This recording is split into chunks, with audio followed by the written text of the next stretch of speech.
This is the video where I admit I have a problem. Here comes another book haul.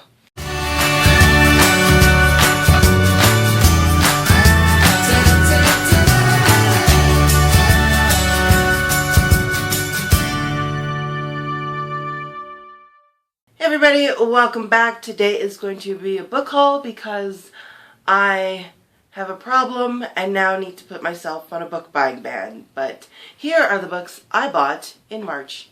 So as I said a couple of times this month, I need to do another book haul. And I had said before that I don't do a lot of book hauls because I don't buy enough books to justify a book haul every month.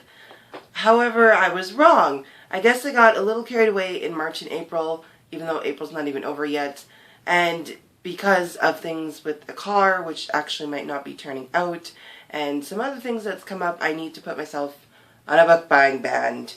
No more books. There might be one or two new releases coming out, but other than that, I am on a complete book buying ban for anything that is on my wish list or just books that I want to acquire. Those are not being purchased for a while because I have things I need to save up for this summer. So I have a book that was a gift, and then I have two books that were sent for review, and then the rest were from either Book Outlet or my Secondhand Bookshop or Chapters. So let me show you all the wonderful books I got this month.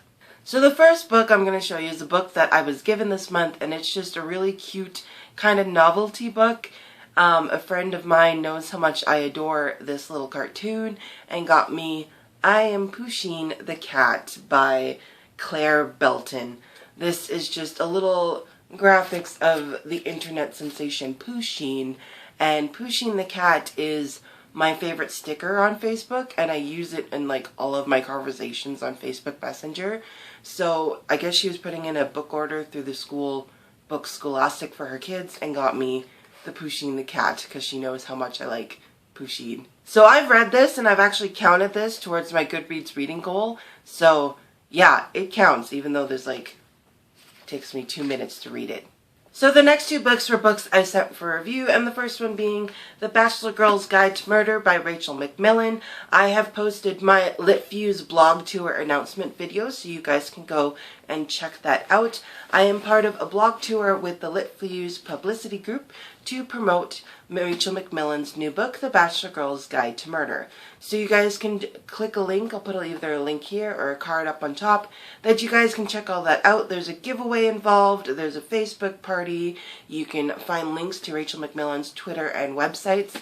So go ahead and check out that video for more information on this book. The next book was sent to me by the Fiction Guild for review. Now, unfortunately, the first book in this trilogy wasn't my favorite, and I actually went and got rid of it, even though I was kind of debating keeping it, but I decided to go ahead and put it to my Secondhand Bookstore to get credit for other books. And the Fiction Guild sent me the Sirens Song by Mary Weber, the third book in the Storm Siren trilogy. So now I have the third book, but I got rid of the first book and I didn't buy the second book. But they sent me the Sirens Song for review, so I decided to give the trilogy another go around and see how I think about it in the second and third book. So I am going to give this trilogy another shot. With the Fiction Guild, they sometimes send you a bookish goodie, and they sent me this really cute tote bag that's #StandWithNim, kind of promoting, I guess, Nim's army in the third book. But it is a bright green tote bag. It's super cute. I might use it for my library totes because this is my first book-related tote bag. So I'm really excited for a library tote bag. And of course, with now having the third book in a trilogy, I went back to my Secondhand Bookstore and bought back my own copy of The Storm Siren. And this is not the first time I've had to buy back my own books from my Secondhand Bookstore. I gave away some other books I've been meaning to get rid of, and the day I got rid of them, my younger sister texted me and asked me to borrow them. So I had to go back to my bookstore because she really wanted them, buy them back, and sell them to her because I wasn't wasting my book credit on that. So I went back to the Secondhand Bookstore and bought back my copy of The Storm Siren so I could have the complete trilogy. Plus, I honestly, I'll just give this another shot. Also, doing some thrift store book shopping, I bought Percy Jackson and the Lightning Thief at a Salvation Army thrift store for $1.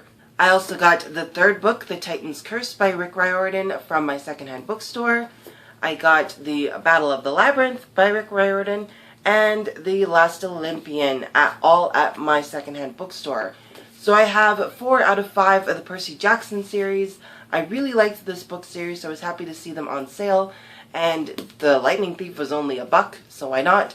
So I'm just going to keep my eye out for the Sea of Monsters at a secondhand bookstore.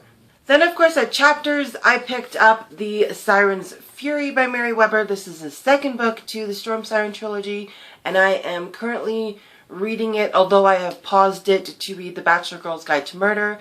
I'm having the same feelings I did about this one as I did the Storm Siren, so I'm hoping that the series kind of changes my mind as we continue. Because I was sent the Sirens Song for review, I will be posting a series review regardless of my feelings for it, so stay tuned for that once I'm done the trilogy. Then for a couple of pre-orders I had in March, I had A Daring Sacrifice by Jody Hedlund. I've already read this one and mentioned it in my March wrap-up.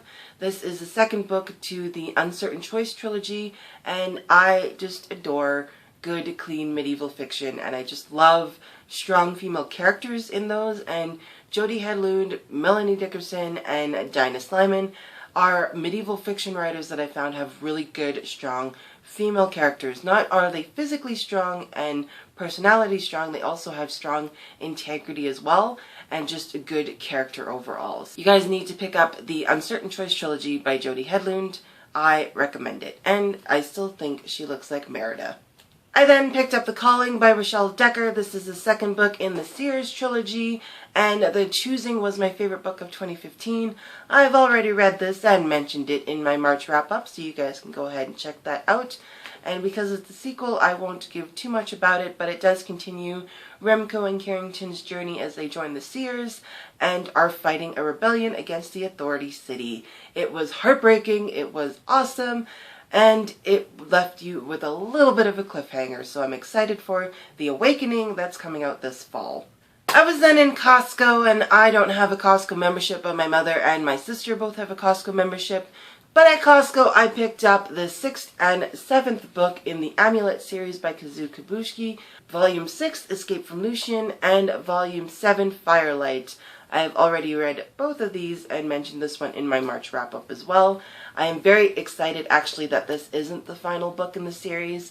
I kind of want the series to continue, so I'm really excited to see. It just kind of took you in a whole new different direction, and I have no idea what's going to happen, which is awesome. I'm very excited to what's going to happen. I have no idea. I want to know, so I hope I don't have to wait as long for Volume 8. I then made a book outlet order, and I am terrible at unboxings because as soon as my packages come in, I need to open them. I can't wait to film a video to open these. Unless I find a day where I have like really strong willpower, you guys probably won't see an unboxing unless I need to do an unboxing, if you understand what that means. I made a book outlet order because 2 books that I absolutely loved this year so far and have really enjoyed were on sale, and when I put them in my cart, I had a coupon, and then I went back to my cart to actually put the order through, and one of the books was even cheaper. So it's really exciting when like you go and they drop it down further in price. It's such a good feeling. But I picked up Jacoby and the Beastly Bones by William Ritter, books 1 and 2 in the Jacoby series. I will put my review link up there as well, so you can check out my full thoughts on these. And what I love about buying books that you've read from the library and really enjoyed is that you get to see them in their full brand new glory without that ugly library plastic cover on them. So I absolutely adore these books. If you guys have these books on your TBRs, bump them up. If you're a Whovian or a Sherlock fan, these are absolutely fantastic books. Great adventures, relatively clean, and not too freaky on the paranormal side either. So absolutely a great recommend. And now I have them on my bookshelf, and they just look so pretty together. I love beautiful hardbacks, especially when you only paid $5 for them. So that was my quick whirlwind of a book haul of all the books I've bought in March and April. Like I said, this time for sure you probably won't see one for a while because I can't keep doing this to myself. So if you haven't already, check out my blog tour announcement for The Bachelor Girl's Guide to Murder. Stay tuned for that review on April 18th. I'll also be posting an original tag possibly. I'm still working on it. They're kind of inspired by the theme of Sherlock and Watson and Herringford and Watts. So stay tuned for an original book day coming up to follow that book blog tour theme. So stay tuned for some more videos this month. I actually have a game plan for this month, which is rare and exciting. I actually have a schedule planned out of which videos I'm posting, so stay tuned for that. Also follow me on social media. I'm on Twitter, Goodreads, and Instagram, so you guys can check all of that out. And as always, guys, thank you so much for watching, and I'll see you next time.